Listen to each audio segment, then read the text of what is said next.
Hey guys, Infinite Realms again. Once more, Tales from the Longbox. We have Excalibur #1. Hard to believe, huh? I don't think this is a reprint. I might be wrong. From good old 19... Make it out, 1988. Werewolves of London. I remember this book fondly. I've read it a dozen times. It's really kind of cool. I remember this guy caught me off guard a little bit. I always was kind of weirded out by this. I was like, wait a minute, is that supposed to be the is that supposed to be Joker and then the Royal Flush Gang? And then I just kind of dismissed it. So yeah, the first time I read this, I did not realize it was supposed to be a comedy. Nobody informed me. And it took a while for me to catch the humor. I'll be honest about that. Eventually I did, and I enjoyed it. Yeah, werewolves look pretty vicious.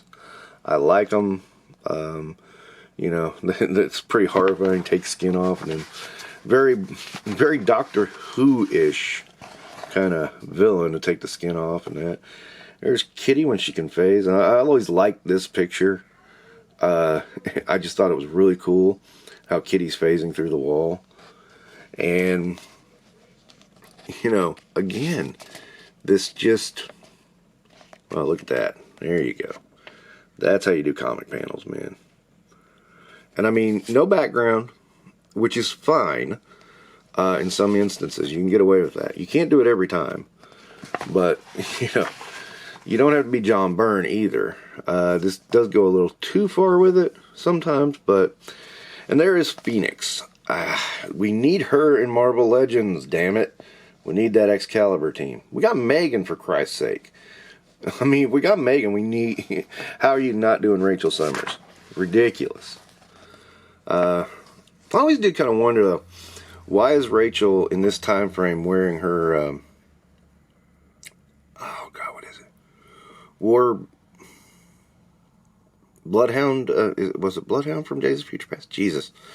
Too long since I read that. Why is she still wearing that outfit, though? I mean, it kind of looks cool, but, yeah, it always made me wonder.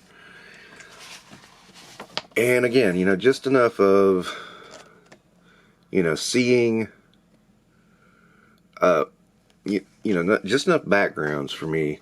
I do admit, I remember thinking, okay, they don't really... have a lot of in the background. That is one of the things I look at in every comic frame. And did like this little montage here of all the things that Kate's been through, and you know, it's a pretty good montage there.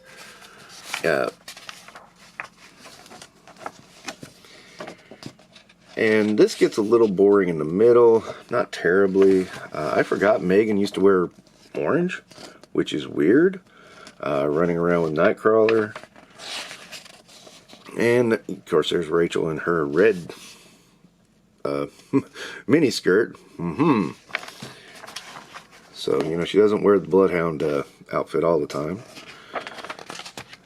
And I also remember at this point, I did not make the connection that Brian Braddock was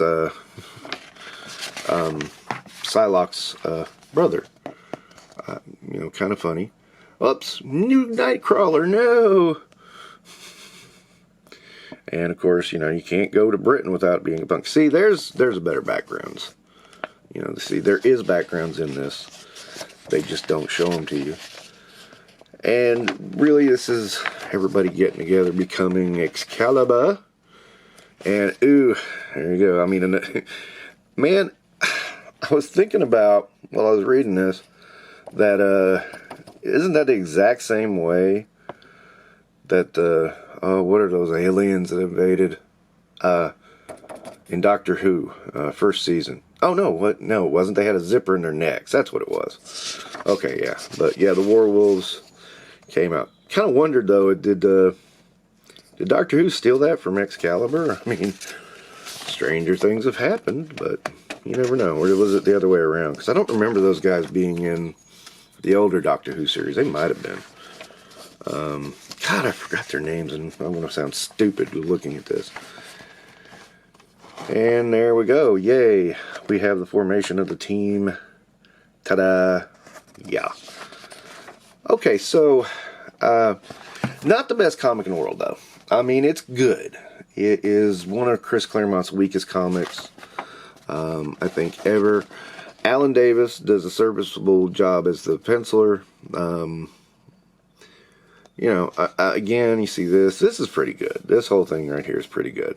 I like it. But, you know, this comic, when it was good, it was good. And this first issue was not the best first issue ever. I don't hate it by any stretch, but it was weak. So, I mean, I would still recommend it, especially later on in the series. The series gets better as it goes. But this first issue was kind of weak. There were parts of it I didn't like. There's parts of it were kind of boring. It is serviceable for what it is. If you didn't read the trade before, you don't miss much. I've never actually read the trade. That's an oddball thing, ain't it? There was a trade paperback just before this with Excalibur, and then this series came out. So, you know, yeah. It's an oddball team, for sure. There's Rachel from the future. There is Kitty and Kurt from the X-Men. There is Captain Britain, who's not even a mutant. And then there's Megan, who's an alien.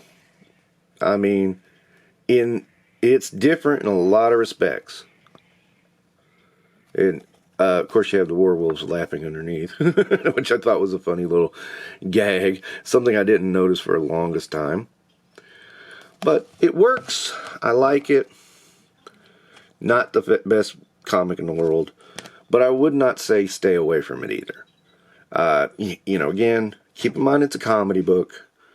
Once you realize it's a comedy book, you start enjoying it a lot better. Because sometimes you're going, wow, that's stupid. No, it was a joke, dude. All right. That'll wrap up this edition of From the Longbox. I mean, there's not much I can really say about this because, you know, it's one of those series that you either love it or you hate it. Some people do hate Excalibur. I don't hate Excalibur. I don't love Excalibur, so I'm one of those rare people that don't do either. I like Excalibur. They have some good moments. And, yeah, that's it. This is the beginning of it. Again, serviceable beginning, but not the best beginning for such a series.